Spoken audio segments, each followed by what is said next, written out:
The Judge's House by Bram Stoker. When the time for his examination drew near, Malcolmson made up his mind to go somewhere to read by himself. He feared the attractions of the seaside, and also he feared completely rural isolation, for of old he knew its charms, and so he determined to find some unpretentious little town where there would be nothing to distract him.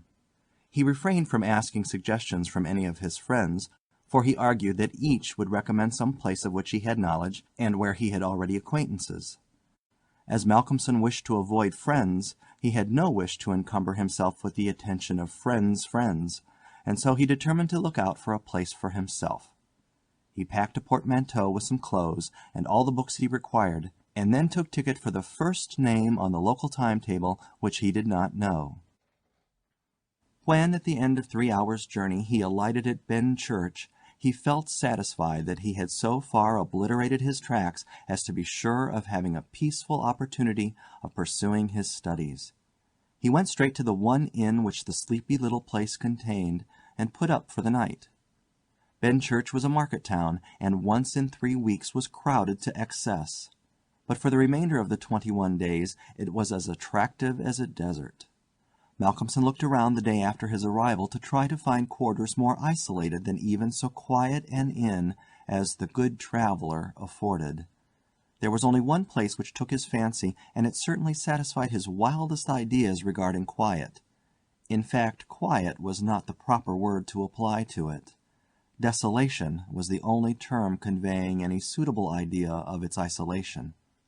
It was an old, rambling, heavy-built house of the Jacobean style, with heavy gables and windows, unusually small, and set higher than was customary in such houses, and was surrounded with a high brick wall massively built. Indeed, on examination, it looked more like a fortified house than an ordinary dwelling. But all these things pleased Malcolmson. Here, he thought, is the very spot I have been looking for, and if I can get opportunity of using it, I shall be happy. His joy was increased when he realized beyond doubt that it was not at present inhabited. From the post office he got the name of the agent, who was rarely surprised at the application to rent a part of the old house. Mr. Carnford, the local lawyer and agent, was a genial old gentleman, and frankly confessed his delight at anyone being willing to live in the house. "To tell you the truth," he said, "I should be only too happy on behalf of the owners to let anyone have the house rent-free for a term of years, if only to accustom the people here to see it inhabited. It has been so long empty that some kind of absurd prejudice has grown up about it, and this can be best put down by its occupation, if only," he added with a sly glance at Malcolmson, "by a scholar like yourself, who wants its quiet for a time." Malcolmson thought it needless to ask the agent about the absurd prejudice. He knew he would get more information, if he should require it, on that subject from other quarters. He paid his 3 months' rent, got a receipt, and the name of an old woman who would probably undertake to do for him, and came away with the keys in his pocket. He then went to the landlady of the inn, who was a cheerful and most kindly person, and asked her advice as to such stores and provisions as he would be likely to require. She threw up her hands in amazement when he told her where he was going to settle himself. "Not in the Judge's house!" she said, and grew pale as she spoke. He explained the locality of the house, saying that he did not know its name. When he had finished, she answered, "Aye, sure enough, the very place. It is the Judge's house, sure enough." He asked her to tell him about the place, why so called, and what there was against it. She told him that it was so called locally because it had been many years before, how long she could not say, as she herself was from another part of the country, but she thought it must have been 100 years or more, the abode of a judge who was held in great terror on account of his harsh sentences and his hostility to prisoners at assizes. As to what there was against the house itself, she could not tell. She had often asked, but no one could inform her. But there was a general feeling that there was something, and for her own part she would not take all the money in Drinkwater's bank and stay in the house an hour by herself. Then she apologized to Malcolmson for her disturbing talk. It is too bad of me, sir, and you, and a young gentleman too, if you will pardon me saying it, going to live there all alone. If you were my boy, and you'll excuse me for saying it, you wouldn't sleep there a night, not if I had to go there myself and pull the big alarm bell that's on the roof." The good creature was so manifestly in earnest, and was so kindly in her intentions, that Malcolmson, although amused, was touched. He told her kindly how much he appreciated her interest in him, and added, "But, my dear Mrs. Witham, indeed you need not be concerned about me. A man who is reading for the mathematical tripus has too much to think of to be disturbed by any of these mysterious somethings, and his work is of too exact and prosaic a kind to allow of his having any corner in his mind for mysteries of any kind. Harmonical progression, permutations and combinations, and elliptical functions have sufficient mysteries for me." Mrs. Witham kindly undertook to see after his commissions, and he went himself to look for the old woman who had been recommended to him. When he returned to the judge's house with her, after an interval of a couple of hours, he found Mrs. Witham herself waiting with several men and boys carrying parcels, and an upholsterer's man with a bed in a car, for, she said, though tables and chairs might be all very well, a bed that hadn't been aired for mayhap 50 years was not proper for young bones to lie on. She was evidently curious to see the inside of the house, and though manifestly so afraid of the somethings that at the slightest sound she clutched on to Malcolmson, whom she never left for a moment, went over the whole place. After his examination of the house, Malcolmson decided to take up his abode in the great dining-room, which was big enough to serve for all his requirements, and Mrs. Witham, with the aid of the charwoman, Mrs. Dempster, proceeded to arrange matters. When the hampers were brought in and unpacked, Malcolmson saw that with much kind forethought she had sent from her own kitchen sufficient provisions to last for a few days. Before going she expressed all sorts of kind wishes, and at the door turned and said, "And perhaps, sir, as the room is big and draughty, it might be well to have one of those big screens put round your bed at night, though, to tell the truth, I would die myself if I were to be so shut in with all kinds of things that put their heads round the sides, or over the top, and look on me." The image which she had called up was too much for her nerves, and she fled incontinently. Mrs. Dempster sniffed in a superior manner as the landlady disappeared, and remarked that for her own part she wasn't afraid of all the bogies in the kingdom. "I'll tell you what it is, sir," she said. "Bogies is all kinds and sorts of things, except bogies. Rats and mice and beetles, and creaky doors and loose slates and broken panes and stiff drawer handles that stay out when you pull them and then fall down in the middle of the night. Look at the wainscot of this room. It is old, hundreds of years old. Do you think there's no rats and beetles there? And do you imagine, sir, that you won't see none of them? Rats is bogies, I tell you, and bogies is rats. And don't you get to think anything else." "Mrs. Dempster," said Malcolmson gravely, making her a polite bow, "you know more than a senior wrangler. And let me say that, as a mark of esteem for your indubitable soundness of head and heart, I shall, when I go, give you possession of this house, and let you stay here by yourself for the last 2 months of my tenancy, for 4 weeks will serve my purpose." "Thank you kindly, sir," she answered, "but I couldn't sleep away from home a night. I am in greenhouse charity, and if I slept a night away from my rooms, I should lose all I have got to live on. The rules is very strict, and there's too many watching for a vacancy for me to run any risks in the matter. Only for that, sir, I'd gladly come here and attend on you altogether during your stay." "My good woman," said Malcolmson hastily, "I have come here on purpose to obtain solitude, and believe me that I am grateful to the late Greenhow for having so organized his admirable charity, whatever it is, that I am perforce denied the opportunity of suffering from such a form of temptation. St. Anthony himself could not be more rigid on the point." The old woman laughed harshly. "Ah, you young gentlemen," she said, "you don't fear for naught, and belike you'll get all the solitude you want here." She set to work with her cleaning, and by nightfall, when Malcolmson returned from his walk, he always had one of his books to study as he walked, he found the room swept and tidied, a fire burning in the old hearth, the lamp lit, and the table spread for supper with Mrs. Witham's excellent fare. "This is comfort indeed," he said as he rubbed his hands. When he had finished his supper and lifted the tray to the other end of the great oak dining table, he got out his books again, put fresh wood on the fire, trimmed his lamp, and set himself down to a spell of real hard work. He went on without pause till about 11 o'clock, when he knocked off for a bit to fix his fire and lamp, and to make himself a cup of tea. He had always been a tea drinker, and during his college life had sat late at work and taken tea late. The rest was a great luxury to him, and he enjoyed it with a sense of delicious, voluptuous ease. The renewed fire leaped and sparkled and threw quaint shadows through the great old room, and as he sipped his hot tea he revelled in the sense of isolation from his kind. Then it was that he began to notice for the first time what a noise the rats were making. "Surely," he thought, "they cannot have been at it all the time I was reading. Had they been, I must have noticed it." Presently, when the noise increased, he satisfied himself that it was really new.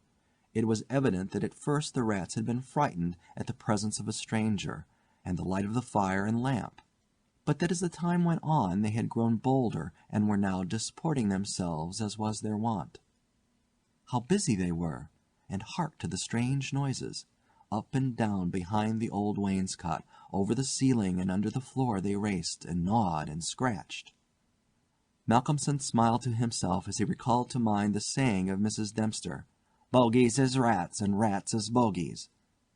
The tea began to have its effect of intellectual and nervous stimulus, and he saw with joy another long spell of work to be done before the night was past, and in the sense of security which it gave him, he allowed himself the luxury of a good look around the room. He took his lamp in one hand and went all around, wondering that so quaint and beautiful an old house had been so long neglected. The carving of the oak on the panels of the wainscot was fine, and on and round the doors and windows it was beautiful and of rare merit. There were some old pictures on the walls, but they were coated so thick with dust and dirt that he could not distinguish any detail of them, though he held his lamp as high as he could over his head. Here and there, as he went round, he saw some crack or hole blocked for a moment by the face of a rat with its bright eyes glittering in the light, but in an instant it was gone, and a squeak and a scamper followed. The thing that most struck him, however, was the rope of the great alarm bell on the roof, which hung down in a corner of the room on the right-hand side of the fireplace. He pulled up close to the hearth a great high-backed carved oak chair, and sat down to his last cup of tea. When this was done he made up the fire and went back to his work, sitting at the corner of the table, having the fire to his left. For a little while the rats disturbed him somewhat with their perpetual scampering, but he got accustomed to the noise as one does to the ticking of a clock or to the roar of moving water, and he became so immersed in his work that everything in the world, except the problem which he was trying to solve, passed away from him. He suddenly looked up. His problem was still unsolved, and there was in the air that sense of the hour before the dawn which is so dread to doubtful life. The noise of the rats had ceased. Indeed, it seemed to him that it must have ceased but lately, and that it was the sudden cessation which had disturbed him. The fire had fallen low, but still it threw out a deep red glow. As he looked he started, in spite of his sang-froid. There, on the great high-backed carved oak chair by the right side of the fireplace, sat an enormous rat, steadily glaring at him with baleful eyes. He made a motion to it as though to hunt it away, but it did not stir. Then he made the motion of throwing something. Still it did not stir, but showed its great white teeth angrily, and its cruel eyes shone in the lamplight with an added vindictiveness. Malcolmson felt amazed, and seizing the poker from the hearth ran at it to kill it. Before, however, he could strike it, the rat, with a squeak that sounded like the concentration of hate, jumped upon the floor, and running up the rope of the alarm bell, disappeared in the darkness beyond the range of the green-shaded lamp. Instantly, strange to say, the noisy scampering of the rats in the wainscot began again.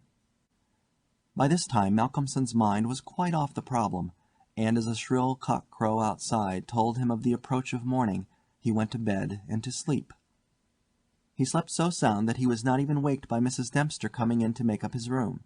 It was only when she had tidied up the place and got his breakfast ready and tapped on the screen which closed in his bed that he woke.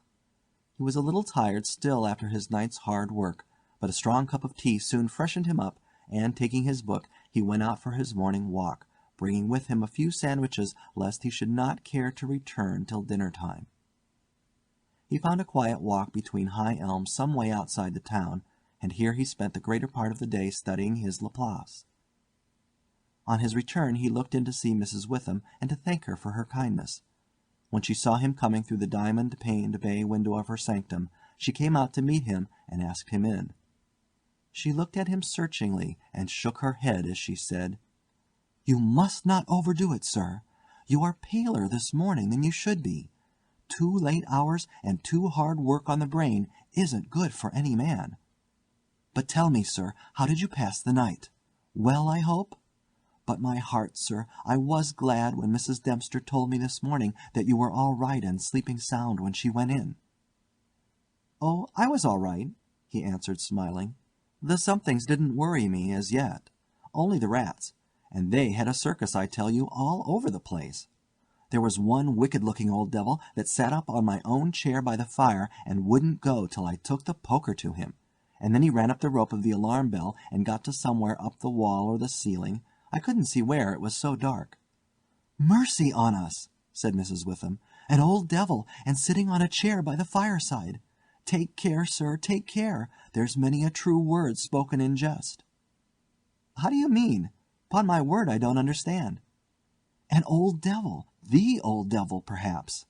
There, sir, you needn't laugh," for Malcolmson had broken into a hearty peal. "You young folks thinks it's easy to laugh at things that make older ones shudder. Never mind, sir, never mind. Please God, you'll laugh all the time.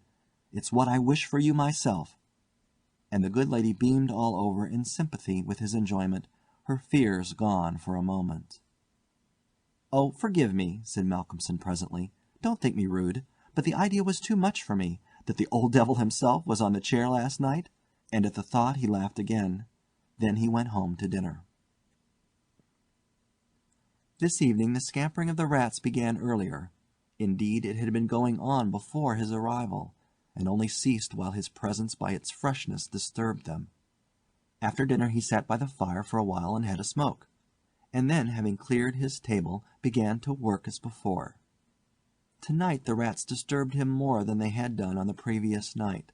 How they scampered up and down and over and under! How they squeaked and scratched and gnawed! How they, getting bolder by degrees, came to the mouths of their holes, and to the chinks and cracks and crannies in the wainscoting, till their eyes shone like tiny lamps as the firelight rose and fell. But to him, now doubtless accustomed to them, their eyes were not wicked. Only their playfulness touched him. Sometimes the boldest of them made sallies out on the floor or along the mouldings of the wainscot. Now and again, as they disturbed him, Malcolmson made a sound to frighten them, smiting the table with his hand, or giving a fierce "sh! sh!"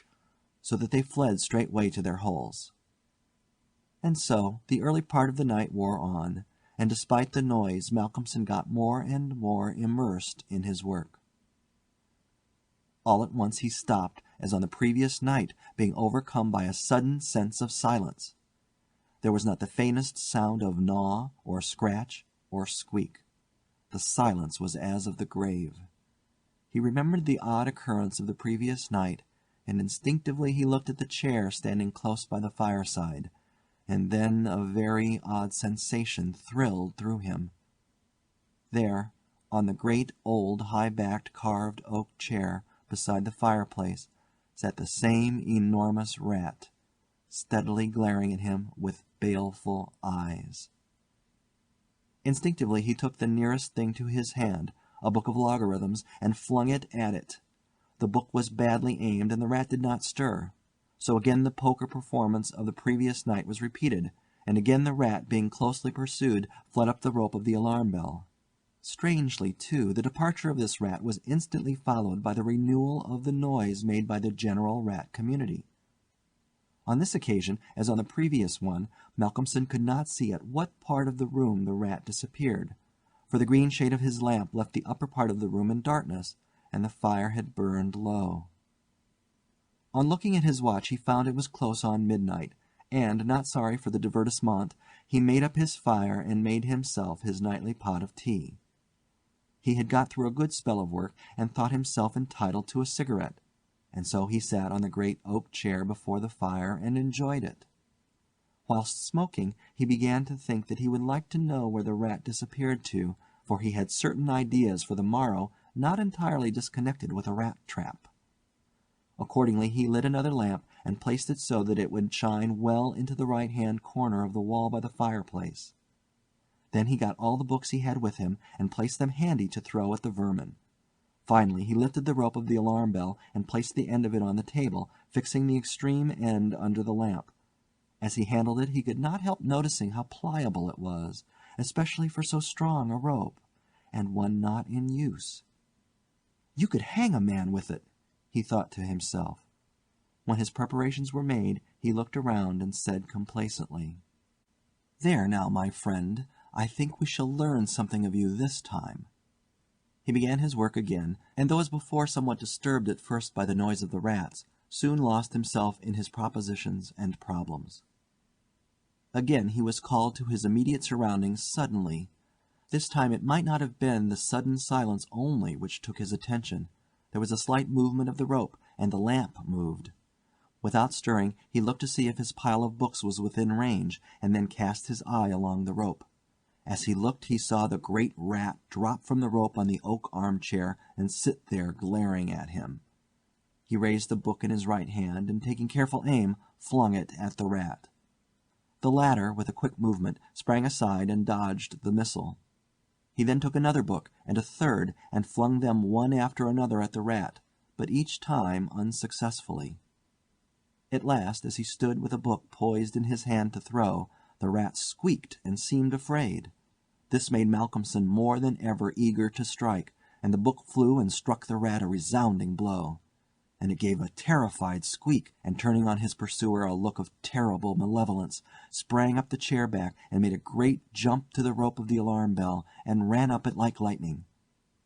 The lamp rocked under the sudden strain, but it was a heavy one and did not topple over. Malcolmson kept his eyes on the rat, and saw it by the light of the second lamp leap to a moulding of the wainscot and disappear through a hole in one of the great pictures which hung on the wall, obscured and invisible through its coating of dirt and dust. "I shall look up my friend's habitation in the morning," said the student, as he went over to collect his books. "The third picture from the fireplace I shall not forget." He picked up the books one by one, commenting on them as he lifted them. Conic sections he does not mind, nor cycloidal oscillations, nor the Principia, nor quaternions, nor thermodynamics. Now for the book that fetched him. Malcolmson took it up and looked at it. As he did so he started, and a sudden pallor overspread his face. He looked round uneasily and shivered slightly, as he murmured to himself, "The Bible my mother gave me. What an odd coincidence." He sat down to work again, and the rats in the wainscot renewed their gambols. They did not disturb him, however. Somehow their presence gave him a sense of companionship. But he could not attend to his work, and after striving to master the subject on which he was engaged, gave it up in despair, and went to bed as the first streak of dawn stole in through the eastern window. He slept heavily but uneasily, and dreamed much, and when Mrs. Dempster woke him late in the morning he seemed ill at ease, and for a few minutes did not seem to realize exactly where he was. His first request rather surprised the servant. "Mrs. Dempster, when I am out today, I wish you would get the steps and dust or wash those pictures, especially that one third from the fireplace. I want to see what they are." Late in the afternoon Malcolmson worked at his books in the shaded walk, and the cheerfulness of the previous day came back to him as the day wore on, and he found that his reading was progressing well. He had worked out to a satisfactory conclusion all the problems which had yet baffled him, and it was in a state of jubilation that he paid a visit to Mrs. Witham at the Good Traveller. He found a stranger in the cosy sitting-room with the landlady, who was introduced to him as Dr. Thornhill. She was not quite at ease, and this, combined with the doctor's plunging at once into a series of questions, made Malcolmson come to the conclusion that his presence was not an accident. So without preliminary he said, "Dr. Thornhill, I shall with pleasure answer you any question you may choose to ask me, if you will answer me one question first." The doctor seemed surprised, but he smiled and answered at once. "Done. What is it?"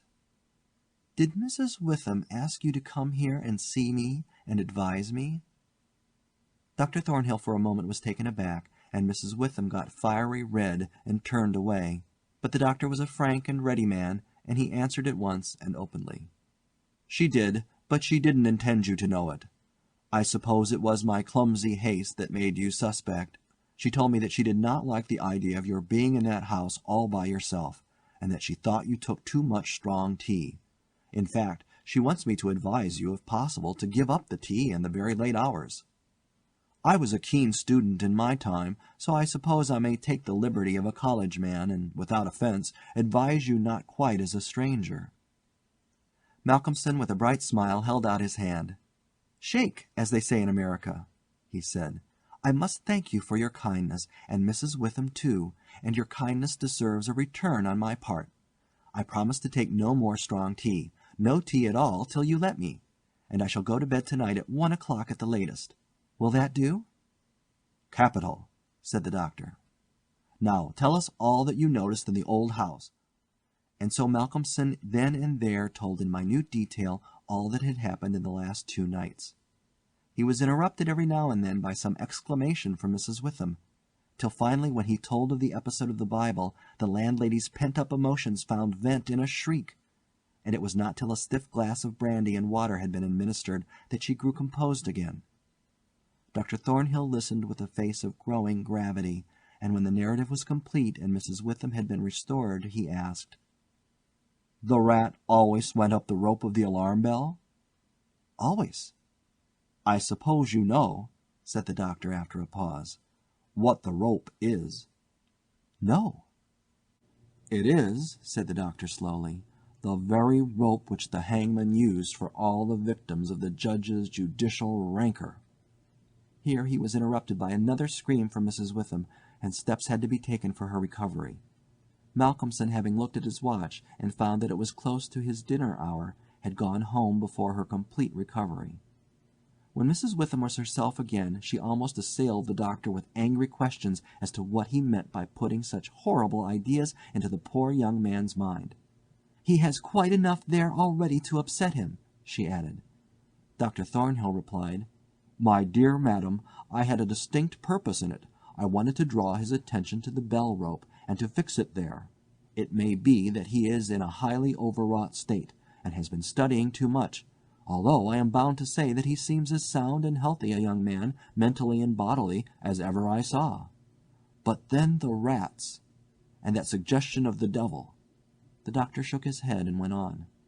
"I would have offered to go and stay the first night with him, but that I felt sure it would have been a cause of offence. He may get in the night some strange fright or hallucination, and if he does I want him to pull that rope. All alone as he is, it will give us warning, and we may reach him in time to be of service. I shall be sitting up pretty late tonight, and shall keep my ears open. Do not be alarmed if Benchurch gets a surprise before morning." "Oh, doctor, what do you mean? What do you mean?" "I mean this, that possibly, nay, more probably, we shall hear the great alarm bell from the judge's house tonight." And the doctor made about as effective an exit as could be thought of. When Malcolmson arrived home, he found that it was a little after his usual time, and Mrs. Dempster had gone away. The rules of greenhouse charity were not to be neglected. He was glad to see that the place was bright and tidy, with a cheerful fire and a well-trimmed lamp. The evening was colder than might have been expected in April, and a heavy wind was blowing with such rapidly increasing strength that there was every promise of a storm during the night. For a few minutes after his entrance the noise of the rats ceased, but so soon as they became accustomed to his presence they began again. He was glad to hear them, for he felt once more the feeling of companionship in their noise, and his mind ran back to the strange fact that they only ceased to manifest themselves when that other, the great rat with the baleful eyes, came upon the scene. The reading lamp only was lit, and its green shade kept the ceiling and the upper part of the room in darkness, so that the cheerful light from the hearth spreading over the floor and shining on the white cloth laid over the end of the table was warm and cheery. Malcolmson sat down to his dinner with a good appetite and a buoyant spirit. After his dinner and a cigarette, he sat steadily down to work, determined not to let anything disturb him, for he remembered his promise to the doctor, and made up his mind to make the best of the time at his disposal. For an hour or so he worked all right, and then his thoughts began to wander from his books. The actual circumstances around him, the calls on his physical attention, and his nervous susceptibility were not to be denied. By this time the wind had become a gale, and the gale a storm. The old house, solid though it was, seemed to shake to its foundations, and the storm roared and raged through its many chimneys and its queer old gables, producing strange, unearthly sounds in the empty rooms and corridors. Even the great alarm bell on the roof must have felt the force of the wind, for the rope rose and fell slightly, as though the bell were moved a little from time to time, and the limber rope fell on the oak floor with a hard and hollow sound. As Malcolmson listened to it he bethought himself of the doctor's words. "It is the rope which the hangman used for the victims of the judge's judicial rancor." And he went over to the turner of the fireplace and took it in his hand to look at it. There seemed a sort of deadly interest in it, and as he stood there he lost himself for a moment in speculation as to who these victims were, and the grim wish of the judge to have such a ghastly relic ever under his eyes. As he stood there the swaying of the bell on the roof still lifted the rope now and again, but presently there came a new sensation, a sort of tremor in the rope, as though something was moving along it. Looking up instinctively, Malcolmson saw the great rat coming slowly down towards him, glaring at him steadily. He dropped the rope and started back with a muttered curse, and the rat turning ran up the rope again and disappeared, and at the same instant Malcolmson became conscious that the noise of the rats, which had ceased for a while, began again. All this set him thinking, and it occurred to him that he had not investigated the lair of the rat or looked at the pictures as he had intended. He lit the other lamp without the shade, and, holding it up, went and stood opposite the third picture from the fireplace on the right-hand side where he had seen the rat disappear on the previous night. At the first glance he started back so suddenly that he almost dropped the lamp, and a deadly pallor overspread his face. His knees shook, and heavy drops of sweat came on his forehead, and he trembled like an aspen. But he was young and plucky, and pulled himself together, and after the pause of a few seconds stepped forward again, raised the lamp, and examined the picture which had been dusted and washed, and now stood out clearly. It was of a judge, dressed in his robes of scarlet and ermine. His face was strong and merciless, evil, crafty, and vindictive, with a sensual mouth, hooked nose of ruddy color, and shaped like the beak of a bird of prey. The rest of the face was of a cadaverous color. The eyes were of peculiar brilliance, and with a terribly malignant expression. As he looked at them, Malcolmson grew cold, for he saw there the very counterpart of the eyes of the great rat. The lamp almost fell from his hand. He saw the rat with its baleful eyes peering out through the hole in the corner of the picture, and noted the sudden cessation of the noise of the other rats. However, he pulled himself together, and went on with his examination of the picture. The judge was seated in a great high-backed carved oak chair on the right side of a great stone fireplace where, in the corner, a rope hung down from the ceiling, its end lying coiled on the floor. With a feeling of something like horror, Malcolmson recognized the scene of the room as it stood, and gazed around him in an awe-struck manner as though he expected to find some strange presence behind him. Then he looked over to the corner of the fireplace, and with a very loud cry he let the lamp fall from his hand. There, in the judge's armchair, with the rope hanging behind, sat the rat with the judge's baleful eyes, now intensified and with a fiendish leer. Save for the howling of the storm without, there was silence. The fallen lamp recalled Malcolmson to himself. Fortunately it was of metal, and so the oil was not spilt. However, the practical need of attending to it settled at once his nervous apprehensions. When he had turned it out, He wiped his brow and thought for a moment. "This will not do," he said to himself. "If I go on like this, I shall become a crazy fool. This must stop. I promised the doctor I would not take tea. Faith, he was pretty right. My nerves must have been getting into a queer state. Funny I did not notice it. I never felt better in my life. However, it is all right now, and I shall not be such a fool again." Then he mixed himself a good stiff glass of brandy and water, and resolutely sat down to his work. It was nearly an hour when he looked up from his book, disturbed by the sudden stillness. Without, the wind howled and roared louder than ever, and the rain drove in sheets against the windows, beating like hail on the glass. But within there was no sound whatever, save the echo of the wind as it roared in the great chimney, and now and then a hiss as a few raindrops found their way down the chimney in a lull of the storm. The fire had fallen low and had ceased to flame, though it threw out a red glow. Malcolmson listened attentively, and presently heard a thin, squeaking noise, very faint. It came from the corner of the room where the rope hung down, and he thought it was the creaking of the rope on the floor as the swaying of the bell raised and lowered it. Looking up, however, he saw in the dim light the great rat clinging to the rope and gnawing it. The rope was already nearly gnawed through. He could see the lighter color where the strands were laid bare. As he looked, the job was completed, and the severed end of the rope fell clattering on the oaken floor, whilst for an instant the great rat remained like a knob or tassel at the end of the rope, which now began to sway to and fro. Malcolmson felt for a moment another pang of terror as he thought that now the possibility of calling the outer world to his assistance was cut off. But an intense anger took its place, and seizing the book he was reading, he hurled it at the rat. The blow was well aimed, but before the missile could reach him the rat dropped off and struck the floor with a soft thud. Malcolmson instantly rushed over towards him, but it darted away and disappeared in the darkness of the shadows of the room. Malcolmson felt that his work was over for the night, and determined then and there to vary the monotony of the proceedings by a hunt for the rat, and took off the green shade of the lamp so as to ensure a wider spreading light. As he did so the gloom of the upper part of the room was relieved, and in the new flood of light, great by comparison with the previous darkness, the pictures on the wall stood out boldly. From where he stood Malcolmson saw right opposite to him the third picture on the wall from the right of the fireplace. He rubbed his eyes in surprise, and then a great fear began to come upon him. In the center of the picture was a great irregular patch of brown canvas, as fresh as when it was stretched on the frame.